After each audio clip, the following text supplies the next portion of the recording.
Hello.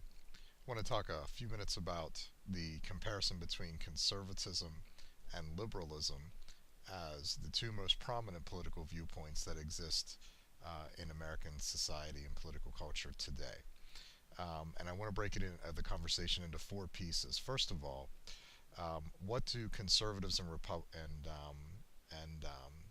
liberals think about the idea of sovereignty? And just let me make a little footnote here to get started.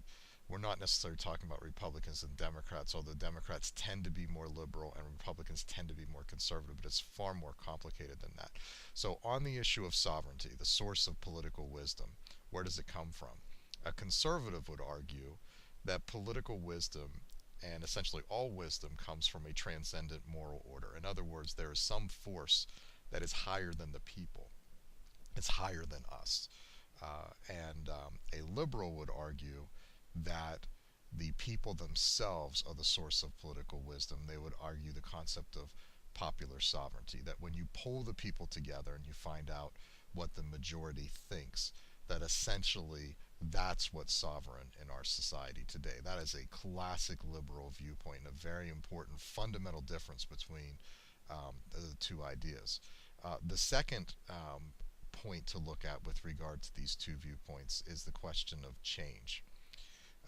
Conservatives believe in what's called social continuity, that social institutions have over time existed, and that and that we should continue to maintain as many of those institutions as possible, and that we should look at our traditions and our past and view it with tremendous respect.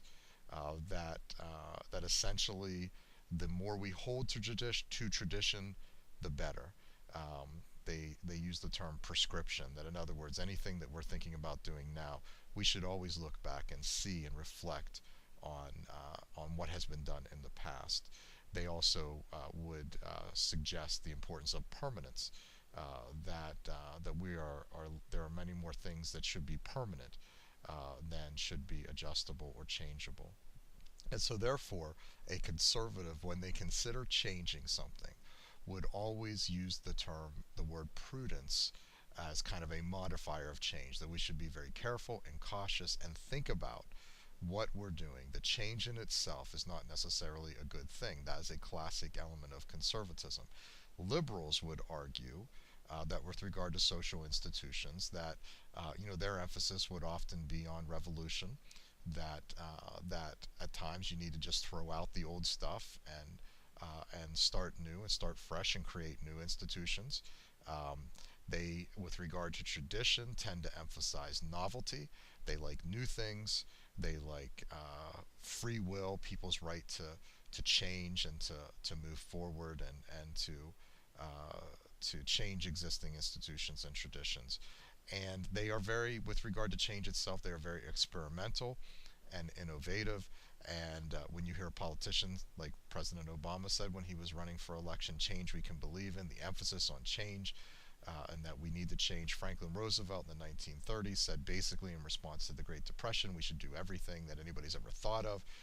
Conservatives would argue, be careful, the change could lead to something far worse than what you actually have. Liberals would argue much more on the side of change and innovation, and the free will of people to move forward and not be as closely tied to the past and to tradition as conservatives would be. On the question of the people themselves, because if you believe that the people are sovereign, it's a very important question to answer. What do you believe about people themselves?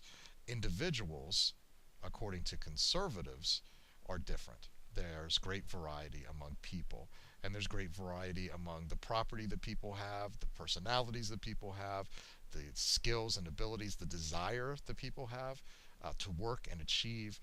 There's just difference. People are very, very different. Individuals, according to liberals, are equal, and they stress policies that would stress the sameness in people and attempt to make people the same or make us equal. And with regard to the future of people, because conservatives believe people are different and essentially believe that the nature of people is not good, that human nature itself is not good. Liberals would argue that human nature is good. Because conservatives argue that human nature is not good, that people are fallible, conservatives would argue that we can't create a perfect society, that the world is not perfectible. In fact, it's imperfectible. There's always going to be pain, there's always going to be difficulty, and no idea or government solution can take that away or change that. A liberal, on the other hand, would be much more optimistic. They would believe that we can create an equal society. They would believe in progress. A lot of liberals grab a hold of the term progressive, that we can make progress, that we can make things better, that we can essentially, through government initiative, take away pain. And it's a very, very different view of the people and the future of people and the perfectibility of people between the two ideas. And then, fourthly, how do they view government? Well, I've kind of already spoken to that in some ways. According to a conservative, based on what I've said about the transcendent moral order and their view of change and their emphasis of prudence and their emphasis that people are not perfectible, they believe that government should be extremely limited and that its major goal should be to create an ordered society. That the only way that an ordered society can exist is through government control, protection of property rights, and things like that. Conservatives would also be okay with a limited government that does have some ability to regulate social behavior. For example, the ability to regulate gambling or prohibit the sale of alcohol. That's been a conservative idea over the years, to make drugs illegal and things like that. Where a liberal would argue at a much more expanded role of government in society, to create that more equal society, to allow the people to have the ability to move away from traditions and things in the past and move forward and innovate and move towards a more perfectible society. And again, they would believe that the government's role is to equalize things in society. And you hear these conversations back and forth with regard to the presidential campaign and people taking these various viewpoints as to whether they're conservative or liberal. You got to be very careful as you watch people speak about these things, because what I've shared with you, what you think about sovereignty, who's sovereign, what you think about change, what you think about the people themselves, and what you think the role of the government should be.